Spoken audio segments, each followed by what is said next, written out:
போன முறை தேர்தல்ல 2019 எத்தனையோ பொய்யான வாக்குறுதிகளை திருட்டு திமுக அள்ளி வீசி தமிழக மக்களை ஏமாத்தி தமிழ்நாட்டுல அத்தனை எம்பி ஜெயிச்சாங்க. இந்த தொகுதியில கனிமொழி ஜெயிச்சாங்க. இந்த தொகுதிக்கு கனிமொழி இந்த 5 வருஷத்துல சொல்லிக்கிற மாதிரி ஒரு பெரிய திட்டத்தை ஏதாவது கொண்டு வந்திருக்காங்களா? இந்த மக்களுக்கு ஏதாவது செஞ்சிருக்காங்களா? தேர்தல் சமயத்துல வந்து தெரு தெருவா வந்து பிரச்சாரம் பண்ணாங்க. 2019 ஜெயிச்சதுக்கு அப்புறம் ஏதோ சின்ன ஆபீஸ் திறக்கிறதுக்கு வராங்க, பிரஸ் மீட்டுக்கு வராங்க, விளம்பரத்துக்கு போட்டோக்கு போஸ் கொடுக்கறாங்களே தவிர மக்களோட மக்களா இறங்கி இந்த மக்களை சந்திச்சிருக்காங்களா? மக்கள் தேவைகள் பத்தி கேட்டிருக்காங்களா? மக்களை திரும்பி பார்த்திருக்காங்களா? நான் கனிமொழி பிரச்சாரம் டிவியில பார்த்தேன், கனிமொழி பேசுறது பார்த்தேன். அவங்க சிட்டிங் எம்பி மாதிரியே பேசல, ஏதோ எதிர்கட்சி எம்பி மாதிரி இந்த தொகுதியில அது சரியில்லை இது சரியில்லை, நாங்க ஜெயிச்சா எங்களுக்கு ஓட்டு போட்டா நாங்க எல்லாத்தையும் சரி பண்ணுவோம்னு சொல்றாங்க. கடந்த 3 வருஷமா தமிழ்நாட்டுல உங்க திருட்டு திமுக ஆட்சி தானே நடந்துகிட்டு இருக்கு. நீங்க தானே 5 வருஷமா இந்த தொகுதிக்கு எம்பியாக இருக்கீங்க. அப்போ நீங்க அந்த சமயத்திலேயே மக்களுக்கு எல்லாம் நல்லது பண்ணிருக்கலாம் இல்ல? ஏன் பண்ணல? ஆனா கொஞ்சம் கூட வெக்கம் இல்லாம கூச்சம் இல்லாம வந்து மக்களை சந்திச்சு மறுபடியும் ஓட்டு கேட்டு பிரச்சாரத்துக்கு வராங்க. இந்த பகுதிக்கு வந்து இந்த மக்களை பார்த்து இந்த தொகுதியில பிரச்சாரம் பண்ண கனிமொழி இந்த வழியா வந்தா தயவு செஞ்சு நீங்க எல்லாரும் அந்த அம்மாவை பார்த்து ஒரு 4 கேள்வி கேளுங்க. அக்கா கனிமொழி பிரச்சாரத்துக்கு வந்தா நீங்க எல்லாரும் தயவு செஞ்சு கேளுங்க. கனிமொழி அக்கா என்ன சொன்னீங்க? எல்லா பெண்களுக்கும் 1000 ரூபாய் பீலா விட்டீங்க. கனிமொழி அக்கா என்ன சொன்னீங்க? தண்ணி பிரச்சனை எல்லாம் தீர்த்து வைப்போம்னு பீலா விட்டீங்க. கனிமொழி அக்கா என்ன சொன்னீங்க? சிலிண்டர் விலை எல்லாம் குறைக்கிறோம்னு பீலா விட்டீங்க. கனிமொழி அக்கா என்ன சொன்னீங்க? கஞ்சா போதனை எல்லாம் ஒழிப்போன்னு பீலா விட்டீங்க. கனிமொழி அக்கா என்ன சொன்னீங்க? முதல் கையெழுத்து மது ஒழிப்புக்கே போடுவோன்னு பீலா விட்டீங்கன்னு உருட்டுன்னு உருட்டிட்டு இப்போ மறுபடியும் அந்த திருத்த திமுக ஓட்டு போட சொல்லி கேக்குறீங்களே, உங்களை எப்படி நம்புறதுன்னு தயவு செஞ்சு கனிமொழியை பார்த்து கேளுங்க. போன தேர்தல்ல இங்க பிரச்சாரத்துக்கு வரும்போது 2021 கனிமொழி பேசினது இன்னும் எனக்கு ஞாபகம் இருக்கு. அதிமுக ஆட்சி காலத்துல மதுவால விதவைகள் அதிகமாயிட்டாங்கன்னு பேசினாங்க கனிமொழி.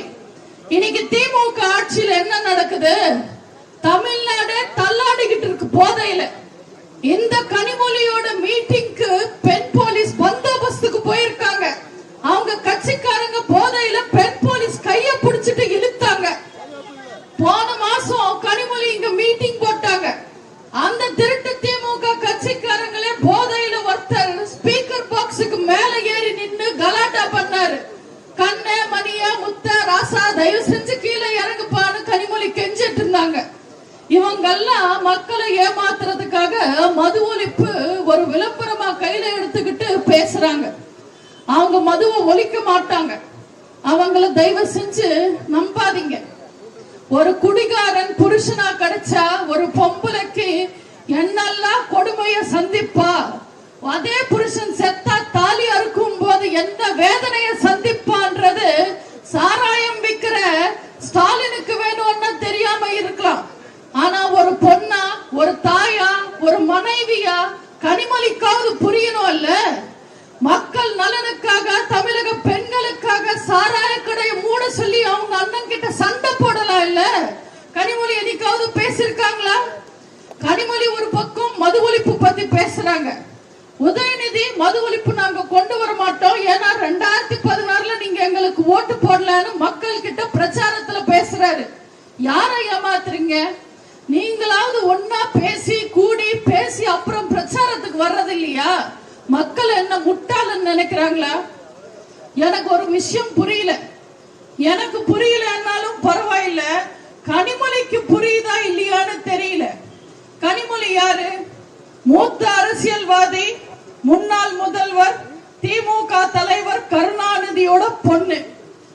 ஆனா கனிமொழிய ஏதோ ஒரு ஜாதி தலைவர் மாதிரி இந்த தூத்துக்குடிக்கு மட்டுமே சுருக்கி வச்சிருக்காரு ஸ்டாலின். ஏன் ஆட்சியிலயோ கட்சியிலயோ ஏன் சென்னையிலயோ இருக்கவே கூடாதுன்னு தள்ளி வச்சிருக்காரு? ஏன்னா அப்பதான் ஒண்ணுமே தெரியாத உதயநிதிக்கு பட்டம் கட்ட முடியும். யோசிச்சு பாருங்க, திமுக கட்சியில தலைமை பதவிக்கு கருணாநிதி குடும்பத்தை தான் நம்பி இருப்பாங்க அந்த அப்பாவி தொண்டர்கள். கருணாநிதிக்கு அப்புறம் கருணாநிதி பையன் ஸ்டாலின் தலைவனாரு, சரி ஒத்துக்கலாம். அவருக்கு அப்புறம் கருணாநிதி மடியில வளர்ந்த கனிமொழி தானே தலைவராகணும். நடுவுல இந்த பால்டாயில் பாய் எங்க இருந்து வந்தாரு? எப்ப வந்தாரு அரசியலுக்கு? இதெல்லாம் கனிமொழி யோசிக்கணும், யோசிச்சு பேசணும். கனிமொழி உரிமைக்காகவே ஸ்டாலினை எதிர்த்து கேள்வி கேட்கறது இல்ல. நாளைக்கு ஜெயிச்சு எம்பி ஆனா உங்க உரிமைகளுக்காக ஸ்டாலின் கிட்ட சண்டை போடுவாங்கன்னு நினைக்கிறீங்க? சத்தியமா போட மாட்டாங்க. அவங்களுக்கு அவங்க சுயநலத்துக்காக, சொந்த லாபத்துக்காக, அடையாளத்துக்காக எம்பி ஆகணும்னு நினைக்கிறாங்களே தவிர தூத்துக்குடி மக்கள் மேல பாசம் வச்சிருக்கிறதுனால எல்லாம் கிடையாது. தயவு செஞ்சு இவங்களை நம்பாதீங்க. திமுக எலெக்ஷன் வந்தா போதும் டிசைனா விளம்பரம் கொடுப்பாங்க. இன்னைக்கு கூட பேப்பர்ல பார்த்தேன், பேப்பர்ல போட்டிருந்தாங்க இந்தியாவை காக்கிறது ஸ்டாலின். இந்தியாவை காக்கிறதெல்லாம் இருக்கட்டும், அவரை தூக்குறதுக்கே நிறைய பேர் கஷ்டப்படுறாங்க. 4 பேர் தூக்கிதான் கார்ல சீட்ல உட்கார வைக்கிறாங்க. உள்ளூர்ல ஓனா பிடிக்கிறதுக்கு துப்பில்லாதவெல்லாம் டெல்லிக்கு போய் டைனோசரஸ பிடிப்பான. யார்கிட்ட கதை சொல்றாங்க? இவங்க எல்லாரும் தமிழ்நாட்டு மக்களை ஏமாத்துறதுக்காக என்ன வேணும்னாலும் பேசுவாங்க. சைக்கிளிங், வாக்கிங், ஜிம்மிங் பண்ற ஸ்டாலின் முதல்ல கார்ல ஏறி உட்கார்றது கத்துக்கலாம்ல. அதுக்கப்புறம் மீதி டெல்லி போறதெல்லாம் பத்தி பேசலாம். இவங்க டெல்லிக்கு போய் என்ன பண்ண போறாங்க? 5 வருஷத்துக்கு முன்னாடி செங்கோலோட வந்தாரு உதயநிதி. 5 வருஷம் முடிச்சு இந்த தேர்தலுக்கும் வெக்கம் இல்லாம அதே செங்கலோட வராரு.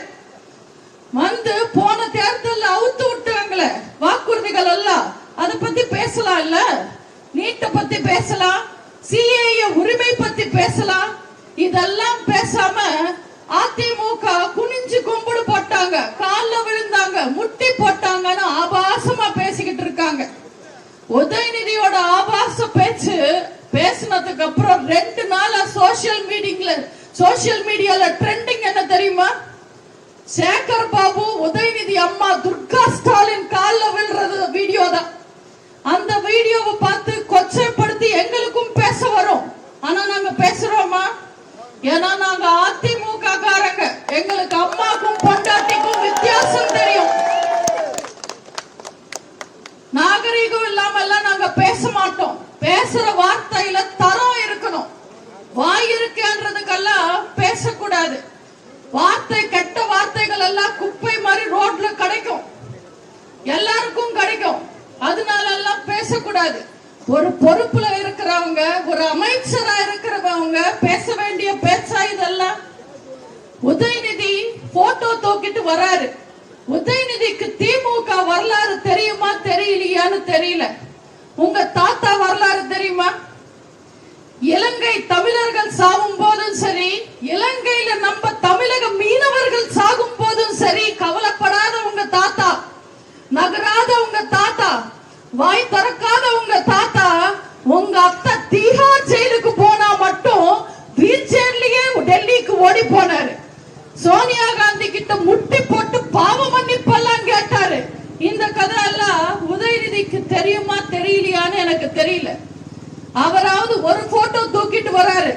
நாங்க எல்லா உண்மையும் பேசி அவங்க வரலாறு பேசினா நாங்க ஆல்பம் தான் தூக்கிட்டு வரணும்.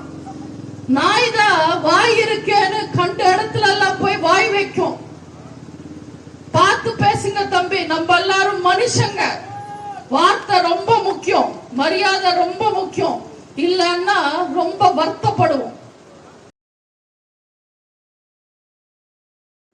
வகுப்பு படித்தவரா நீங்களும் மத்திய அரசு பணியில் சேரலாம். SSC நடத்தும் MTS தேர்வில் பங்கேற்று வெற்றி வாகை சூடுங்கள். சன் IAS அகாடமி நடத்தும் SSC MTS தேர்வுக்கான பயிற்சியில் இன்றே இணைந்து பயிற்சி பெறுவீர், வெற்றி பெறுவீர். தொடர்புக்கு 9952920001 7397355517.